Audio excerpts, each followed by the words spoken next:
Welcome to the book of 2 Kings. The book of 2 Kings is the back half of 1 Kings. Both 1 and 2 Kings was written as one book that tells a unified story which began in 1 and 2 Samuel.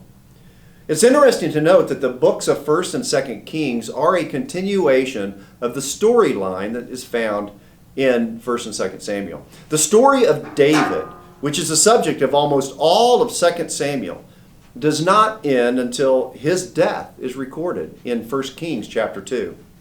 The account of Ahaziah, king of Israel, begins in 1 Kings 22, but it doesn't end until 2 Kings chapter 1. All of this said, it's helpful to see the books of Samuel and the books of the Kings as a continuous storyline. The authorship of 2 Kings is unknown, although we're assured of its divine author, God. Rabbinic tradition lists Jeremiah the prophet as the author because of some similar text in both Jeremiah and 2 Kings. The writing of the book puts it sometime after 561 BC. We know the last few verses of the book recorded that King Jehoiachin was released from a Babylonian prison in the 37th year of the exile, which puts it at 561 BC. The time span of the books 1 and 2 Kings is 400 years. It begins with the end of David's reign, 970 BC, and it continues until King Jehoiachin in 561 BC.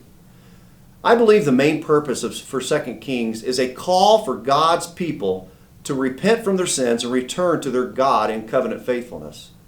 He shows them the consequences for their sins. We see the sins of the kings and the people in great detail in the book. And God demonstrates His faithfulness in fulfilling His promises. He wants His people to know they have hope, but it can only be found in Him. 1 Kings begins with united Israel, then divided Israel and Judah, later in 1 Kings, continuing into 2 Kings.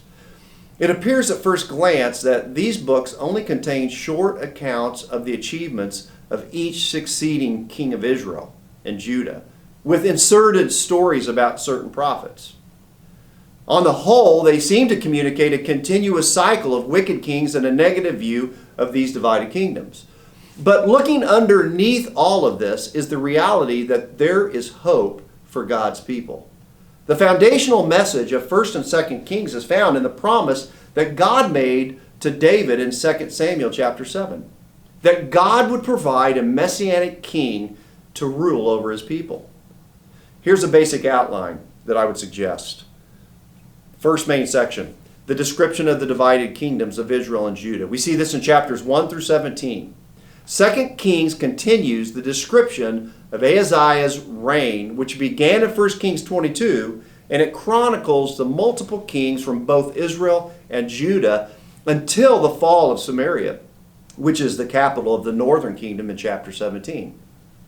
The second main section is the description of the kingdom of Judah in chapters 18 all the way through chapter 25, verse 26. This second section looks only at Judah describing her various kings up until the destruction of Jerusalem, which happens in the last chapter. The third main section is the hope of God's people in chapters 25, verse 27, all the way to verse 30. I break this out in the outline because it's important to see the hope that God provides Israel in keeping His covenant with Abraham, that Israel would be blessed and that it would be a blessing to all the other nations. Jerusalem was destroyed, but God isn't finished with Israel. King Jehoiachin is released from prison and given a seat at the Babylonian king's table. This would have provided a glimmer of hope to the exiled people, that their king was still alive and that the great promises to David were not completely destroyed. In the book of the Kings, we see multiple kings established and then dethroned. There were 20 kings recorded in the northern kingdom and 20 kings recorded in the southern kingdom. All 20 kings in the northern kingdom were bad. There were 8 good kings out of the 20 southern kings, but only 2 kings received unreserved praise, Hezekiah and Josiah. No king lived up to God's promise of a messianic king. 1 Kings opened with an aged King David who is passing his kingship to Solomon. Solomon turns away from God, and eventually Israel is divided into two kingdoms. The northern kingdom is called Israel and will have its capital in Samaria. The southern kingdom is called Judah, and Jerusalem was its capital.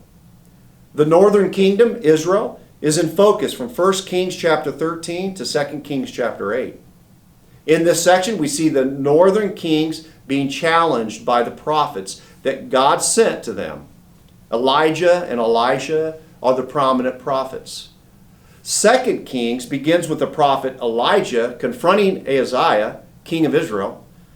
Elijah is taken to heaven in a chariot of fire, and Elisha succeeds him, and we see Elisha's continued ministry of calling out the disobedient kings of Israel.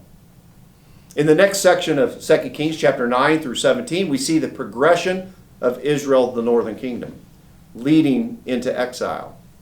The cycle of rebellious kings continue until Assyria captures the capital of Israel, Samaria, and the Israelites are carried away to Assyria and other parts of the country.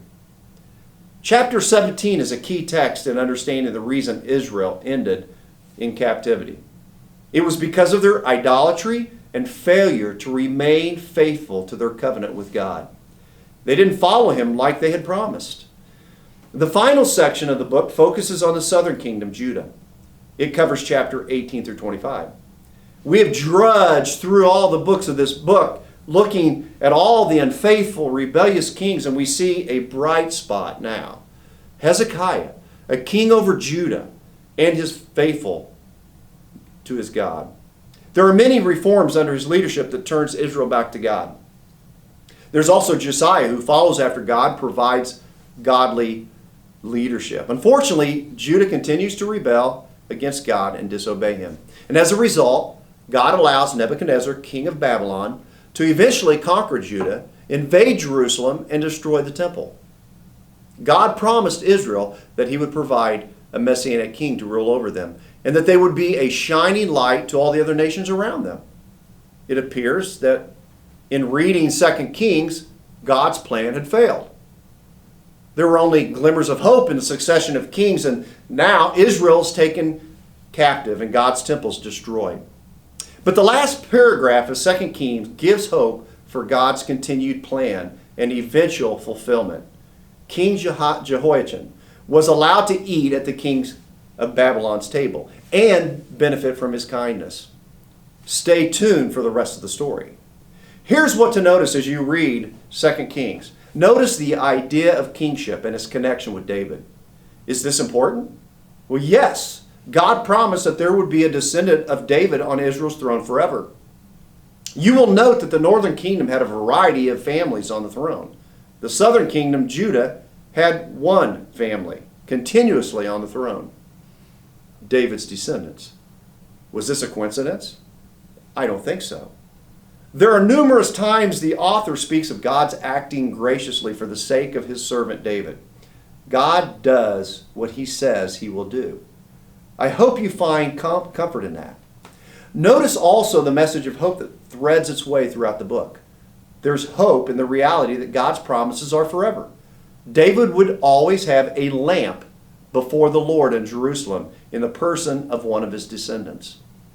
I trust that you will grow in your faith as you see a faithful God leading his people through difficult times, but always for a purpose. He does the same with us. We can trust a faithful God. Enjoy your reading of 2 Kings.